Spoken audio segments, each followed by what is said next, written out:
अगर किसी का यूरिक एसिड बढ़ जाता है तो उस सूरत में उनको गंदम, अनाज या whole grain bread and cereals का इस्तेमाल करना चाहिए, जो कम्प्लीटली जो रिफ़ाइंड प्रोडक्ट्स होती हैं जैसे सफ़ेद आटा या उससे बनी हुई चीज़ें या बेकरी की अशिया, उनको कम्प्लीटली अवॉइड करना चाहिए।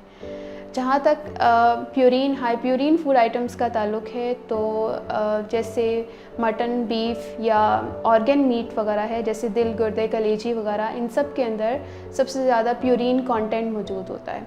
तो अगर किसी का यूरिक एसिड बढ़ा हुआ है तो उनको कोशिश करनी चाहिए कि वो ये तमाम फूड आइटम कम्प्लीटली अवॉइड करें। इसके अलावा हमें ऐसे फूड आइटम जिनके अंदर जो फ्रुक्टोज़ कंटेंट ज़्यादा होता है, नेचुरली अगर फ्रुक्टोज़ कंटेंट ज़्यादा है तो उनको अवॉइड करें। अब उसमें जो अगर हम इसकी बात करें तो हमारे कुछ फूड आइटम्स हैं जिनके अंदर एज़ ए प्रिजर्वेटिव के तौर पे जो है फ्रुक्टोज़ को ऐड किया जाता है, फ्रुक्टोज़ कॉर्न सिरप वगैरह ऐड किया जाता है, तो उसको कम्प्लीटली अवॉइड करना चाहिए।